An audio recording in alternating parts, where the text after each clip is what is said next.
नमस्कार एवं रात्रिकालीन अभिवादन। यो रात्रिकालीन समयमा हृदयको गहिराईबाट यहाँहरू सबैमा हार्दिक स्वागत छ। लघुकथा विशेष कार्यक्रम लघुकथा आँगनमा प्रिय साहित्यिक मन, साहित्यका विविध विधा, त्यसमध्येको यो सामाजिक विकृति विसङ्गतिको ठाडो प्रहार गर्दै आम चेतन मनमा चेतना फैलाउने एउटा उत्कृष्ट विधा लघुकथा, सोही लघुकथालाई रेडियोबाट वाचन गर्दै आम जनमा पुर्याउन आज पनि उपस्थित भइसकेका छौं। सबै सुन्ने आदरणीय साहित्यिक मन, साहित्यसँगै मानव सेवा, नमस्ते आधुनिक लघुकथा मञ्च र रेडियो सारथी 107.4 मेगाहर्जको प्रस्तुति कार्यक्रम लघुकथा आँगनमा आजको यो नवीन श्रृङ्खलामा उपस्थित छु म कमल पौडेल। यो आवाजलाई तपाईमा पुर्याउन प्रविधिबाट साथ मिलेको छ अनिश पाठक र तिलक मगरको। र तपाईँ यो आवाज एफएम ब्यान्डको 107.4 मेगाहर्ज, इन्टरनेट अनलाइनमा www.radiosarathy.com.np, रेडियोको आफ्नै मोबाइल एप्स, हाम्रो पात्रो डिजिटल नेपाल लगायत फेसबुक र युट्युब लाइभबाट पनि हामीलाई संसारभर सुनिरहनु भएको छ। साहित्यको उन्नयनमा एउटा खुड्किलो लघुकथा, त्यही लघुकथाको मझेरी एउटा मञ्च नमस्ते आधुनिक लघुकथा मञ्च। अर्कोतर्फ शान्ति समृद्धि र समुन्नत समाजका लागि रेडियो सारथी, सिङ्गो समाजलाई अग्रगमनतर्फ डोर्याउनका लागि साहित्य र संसार एक अर्काका परिपूरक हुन सक्छन्। त्यही परिपूरकतालाई पूर्णता दिन नमस्ते आधुनिक लघुकथा मञ्च र रेडियो सारथी 107.4 मेगाहर्ज खरबाङ बागलुङको एक अर्काको सहकार्यमा अगाडि बढिरहेका छन् र कार्यक्रमको साइनो सेफर्ड एफएम सँग पनि जोडिएको छ।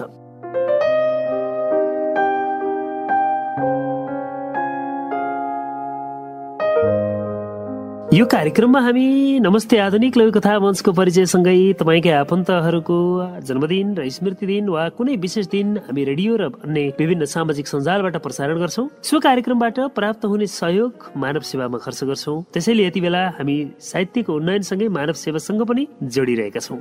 प्रिय साहित्यिक मन, अब म तपाईँलाई लघुकथा मञ्चको परिचयतर्फ लैजाँदैछु। नमस्ते आधुनिक लघुकथा मञ्च लघुकथा साहित्यको उन्नयन र लघुकथाको माध्यमबाट मानव चेतनामा सकारात्मक परिवर्तन गराउनका लागि सिर्जना गरिएको फेसबुक साहित्यिक समूह हो। विक्रम सम्वत 2075 साल असार 9 गते सिर्जना गरी 10 गते सार्वजनिक गरिएको यस मञ्चले निरन्तर रूपमा लघुकथा विधामा काम गर्दै आएको छ। यस मञ्चलाई राष्ट्रभाषा नेपाली र राष्ट्रभित्र बोलिने सबै मातृभाषाहरूमा लघुकथा पोस्ट गर्न पाइने गरी सिर्जना गरिएको हो। अंग्रेजी भाषामा पनि लघुकथा पोस्ट गर्न सकिन्छ। अन्य कुनै पनि विदेशी भाषाहरूमा लघुकथा पोस्ट गर्न यस मञ्चमा निषेध गरिएको छ। लघुकथा सँगसँगै मानव सेवा भन्ने मूल उद्देश्य र नाराका साथ नमस्ते आधुनिक लघुकथा मञ्च फेसबुक सामाजिक सञ्जाल साहित्यिक समूहका साथसाथै लघुकथा प्रधान वार्षिक पत्रिका र संयुक्त लघुकथा संग्रहहरूको माध्यमबाट यहाँहरूको माझमा आइरहेको छ। नमस्ते आधुनिक लघुकथा मञ्चले लघुकथा साहित्य सँगसँगै मानव सेवा जस्तो पवित्र कार्य पनि थालनी गरेको छ। हामीले के कति गर्न सक्छौं त्यो कुरा तपाईँको सहयोग र सहकार्यमा निर्भर हुन्छ। यहाँहरूले आफ्नो र आफन्तको जन्मदिन, वैवाहिक वर्षगाँठ, पुण्यतिथि र धार्मिक कार्य बापत मानव सेवामा ससाना आर्थिक सहयोग गर्न चाहनुहुन्छ भने हामीलाई सम्पर्क गर्नुहोस्। हामी तपाईँको सहयोग रकम संकलन गरी अभावमा बाँचिरहनु भएका मानवहरूसँग पुगी लघुकथा वाचन सँगसँगै सहयोग पनि गर्न चाहन्छौँ।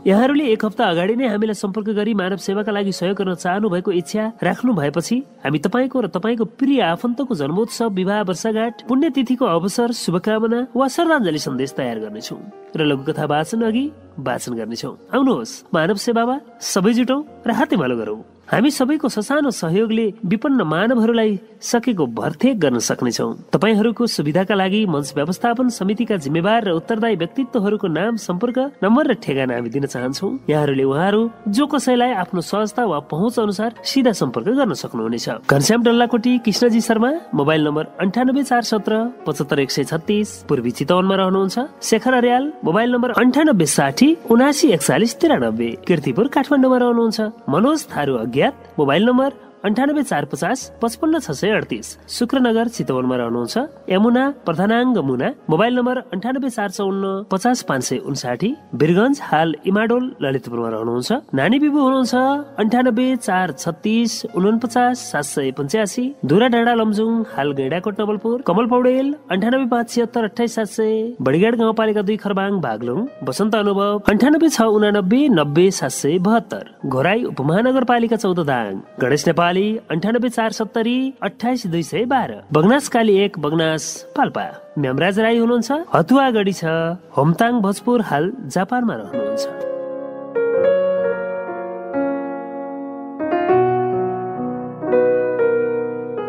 फेरि आजका लागि म लघुकथाहरू उठान गर्न लागिरहेको छु। आज पहिलो लघुकथा पकड लेख्नु भएको छ डाक्टर विदुर चालिसले।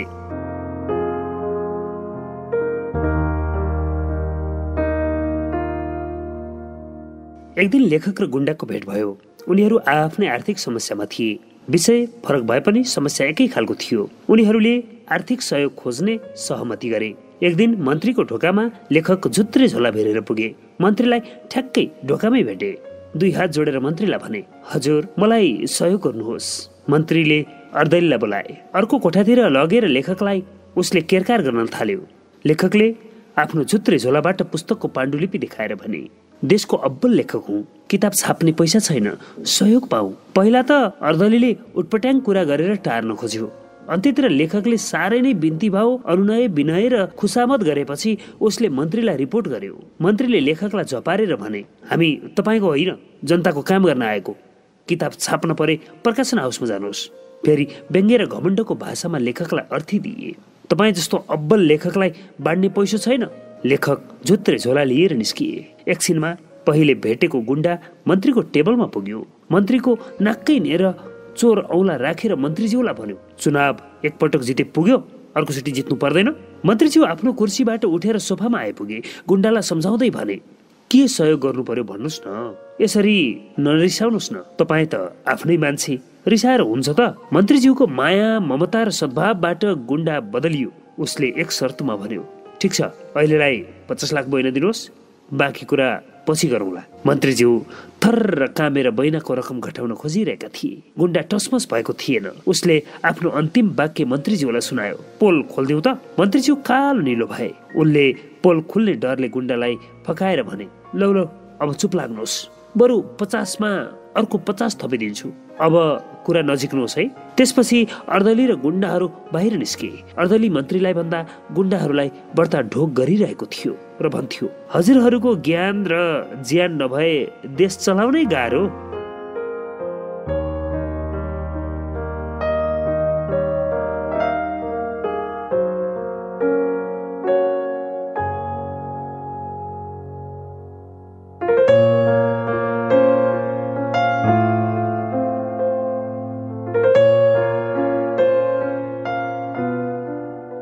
आरुबारी काठमाडौँमा रहनुहुन्छ लघुकथाकार डाक्टर विदुर चालिसे। उहाँको लघुकथा पकड मैले भर्खरै वाचन गरेको छु। आदरणीय सम्पूर्ण श्रोतागण, तपाईँ यति बेला नमस्ते आधुनिक लघुकथा मञ्च र रेडियो सारथीको संयुक्त प्रस्तुति लघुकथा आँगनमा हुनुहुन्छ। हामी लघुकथाहरू वाचन गरिरहेका छौँ। पुनः तपाईँलाई स्वागत गर्न चाहन्छु र फेरि अर्को लघुकथा उठान गर्दछु।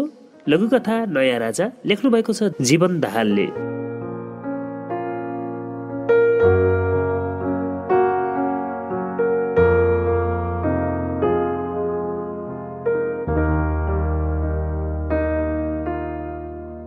एक साँझ बस्ती छोडेर भागेको गधा ब्वाँसोहरूको घेरामा पर्यो। जंगलमा निष्फिक्रीसँग चोरेर जतिसुकै मोटाएको भए पनि कालको जालमा परेको पत्ता पाउन साथ ऊ अतालिएर सारा खोज्दै करायो, ढ्याचुस ढ्याचुस ढ्याचुस। घेरा हाल्ने ब्वाँसोहरू मध्येबाट एउटा खाइलाग्दो ब्वाँसो अघि बढ्यो र भन्यो, नडराई बक्स्योस् गधा महाशय, हामी हजुरका गाथमा कुनै हानि नोक्सानी पुर्याउन आएका होइनौ। डराई डराई गधाले सोध्यो, उसो भए किन घेरा हालेको त? राजा बनाउन, ब्वाँसोले उत्तर दियो र थप्यो, हजुर सोझो, इमान्दार, कर्तव्यपरायण र सात्विक प्राणी होइबक्सनु भई राजा हुन योग्य होइबक्सन्छ। त्यसैले ब्वाँसोको वचनमा चिप्लिएको गधाले राजाको शक्तिशाली तथा वैभवयुक्त जिन्दगी सम्झियो र प्रसन्न चित्तले हाँस्यो, ढ्याचु ढ्याचुस ढ्याचुस। त्यसपछि ब्वाँसोको नाइकेले गधालाई सिरपेच लगाइदियो र नयाँ राजाको घोषणा गर्यो। अनि आफूले पनि आफै शिरमा फेटा बाँध्यो र आफूलाई प्रधानमन्त्री घोषणा गर्दै फरमान जारी गर्यो, चारै प्रहार जागा बसेर महाराजको सुरक्षा गर्नु, राज आज्ञा नहुन्जेल चरो मुसो पनि सुरक्षा घेराभित्र पस्न नपाओस् र सेन्ट्री बस्ने पालो परेको ब्वाँसोले जाग्दै रहो भनेर सतर्कताको नारा लगाइरहनु। गधा निश्चिन्त भयो। ब्वाँसोहरूसँग र बसेकै ठाउँमा लुपुक्क निधायो।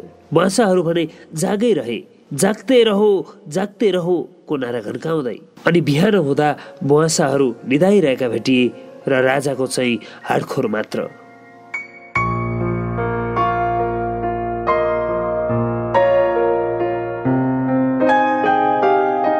मैतीदेवी काठमाडौँमा रहनुहुन्छ, लघुकथाकार जीवन दाहाल, उहाँको लघुकथा नयाँ राजा मैले भर्खरै वाचन गरेको छु। अब म फेरि अर्को लघुकथा उठान गर्न गइरहेको छु। लघुकथा बदलिदो आकाश, लेख्नु भएको छ खेमलाल पहाडीले।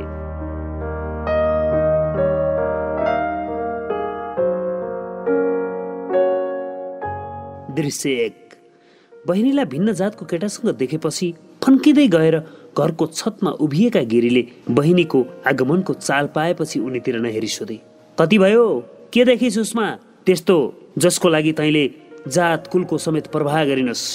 मैले हजुरको मन दुखाएँ, मलाई क्षमा गर्नुहोस् दाई, तर यो हजुरकै प्रेरणाले हो, कल्पनाले बिस्तारै भनिन्। दाई, हजुरले विद्यालयमा पढाउँदा भन्नुहुन्थ्यो नि, संसारमा जात धर्म भूगोल संस्कृति मान्छेले बनाएका हुन्। माया प्रेम दया करुणा ईश्वर सँगसँगै उत्पत्ति भएका हुन्। मैले त्यही पाठलाई गुरुमन्त्र बनाएकी हुँ। हजुरले नै भन्नुभएको होइन र, ठुलो होइन असल रोजा भनेर। विकास असल छ दाई, ऊ सक्षम पनि छ। गिरीले बहिनीलाई सोधे, भन्ना नि, विकास र परिवारमा एकलाई रोज्नु परेमा त के रोज्छेस्? कल्पनाले रुँदै भनिन्, इनारको डोरी। दृश्य 2। तिमीले मसँग के को बदला लिँदैछौ भाइ? विकासलाई अगाडि देखेर गिरीले सोधी। हजुरले नवराज बीका हत्याकाण्डको खुलेर विरोध गर्नुभयो। यो कुरा मेरो मनमा भगवान बाणी बनेर रह्यो दाई। फेरि सानैदेखि हजुरको परिवारको दायाँ रहने, हजुरबाट दीक्षित हुने पनि सौभाग्य मिल्यो। हजुर नै मेरो आदर्श हुनुहुन्छ भने म हजुरले देखाएको बाटोमा हिँड्न किन पछि हट्ने दाई? विकासले भने। बरु म अर्को नवराज बन्न राजी छु। गिरीले भने, तिमीहरूले नबुझेको पाठ यही हो, परिवर्तन आवश्यक छ, तर एक्कासी होइन, कर्म छ। हिजो शर्म र सिप चल्थ्यो, आज पानी भान्सा र रगत चल्नुपर्छ। भोलि तिम्रो छोराले, मेरो नातिले रातपछि दिन आउनलाई सूर्य उदाउनु पर्छ। तर 6 बजे मध्याह्न हुँदैन भाइ, 7, 8, 9 बज्न दिनुपर्छ। जबरजस्ती 12 बजाएर समय बिग्रन्छ। आऊ तिमी र म मिलेर समयलाई सेकेन्ड सेकेन्ड गर्दै बदलिन दिउँ। विकास केही बोलेनन्। उनले घडी हेरे, त्यहाँ समय थिएन। थियो त एउटा सुन्दर छायाचित्र जसमा उनको नाति र कल्पनाकी नातिनीको बिहेको दिन बुढा सम्धी आफू जुङ्गामा ताउ लगाउँदै पञ्चे बाजामा नाचिरहेका थिए। उता गिरिदाईको घडी समय साक्षी राखेर चलिरहेको थियो।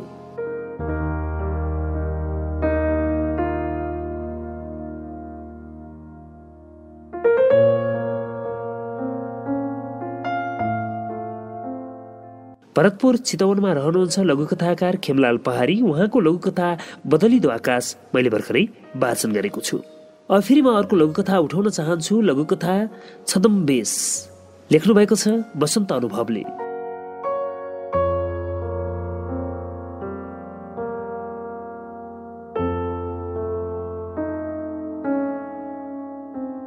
ल तुरुन्त भागिहालौ प्रिया, हेर त मान्छे यतै आउँदैछ। घाँस चपाउँदै गरेको मृगले आत्तिँदै भन्यो। मृगीले घाँसबाट टाउको उठाएर मृगले देखाएतर्फ पुलुक्क हेरी।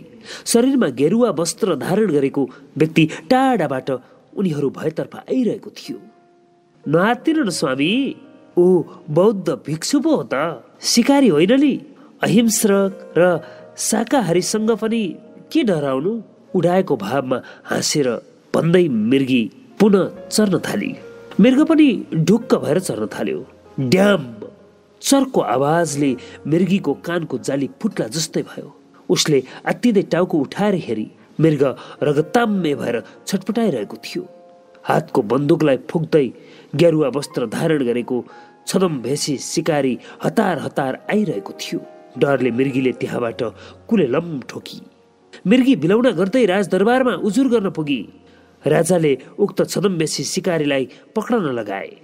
ल मृगी, यो तिम्रो स्वामीको हत्यारा हो। तिमीले यसलाई अङ्गभङ्ग, मृत्युदण्ड वा जे सजाय दिन चाहन्छौ भन्न सक्छौ। बहसपछि फैसला सुनाउँदै राजाले भने। राजाको फैसलाले शिकारीको सातो पुत्लो ओडियो। निन्याउरो एवं अँध्यारो अनुहार लगाउँदै मृगीतर्फ एकहोरो हेरिरह्यो। महाराज, यसलाई अङ्गभङ्ग गरेर वा मारेर मेरो स्वामी फिर्ता आउने होइन। महाराज समक्ष खाली एउटै बिन्ती गर्न चाहन्छु, जो हकीकतमा जे हो त्यही स्वरूपमा रहनु पर्यो। छदमवेशमा हिँड्न नपाउने उर्दी बक्सियोस्। मृगीले भावुक हुँदै भनी।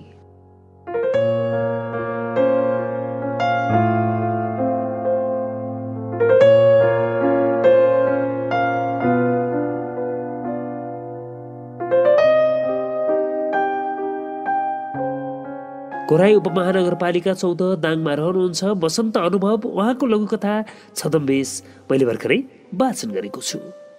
यसपछि म अन्तिम लघुकथा उठान गर्न लागिरहेको छु। आजका लागि लघुकथा पोजिटिभ लेख्नु भएको छ दिनेश निरौलाले।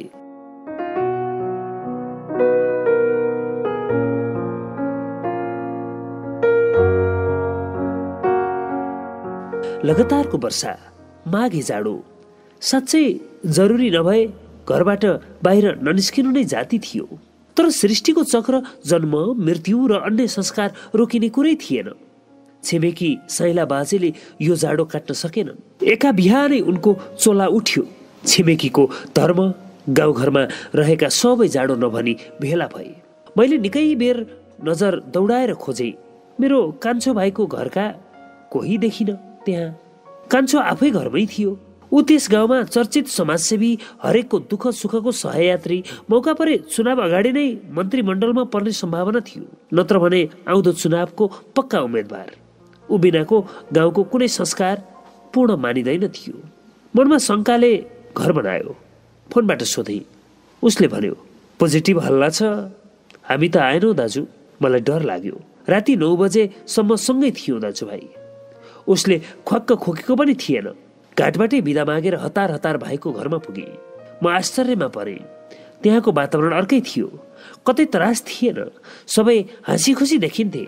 उल्टै एउटा मिनी पार्टी चल्दै थियो। कान्छो मुस्कुराउँदै भन्दै थियो, पोजिटिभ सन्देश आयो, आजै शपथ हुने भयो। दाजु तपाईँ पनि तयार हुनु।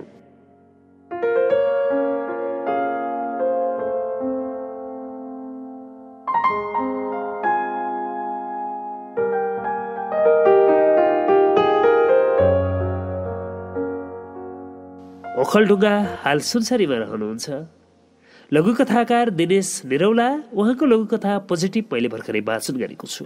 यो लघुकथा सँगसँगै हामी कार्यक्रमको अन्त्यतर्फ आइपुगेका छौँ। यतिन्जेल कार्यक्रम सुनिदिनु भएकोमा तपाईँ सबैलाई धेरै धेरै धन्यवाद। प्रविधिबाट साथ दिने अनिश पाठक र तिलक मगरप्रति आभार व्यक्त गर्दछु।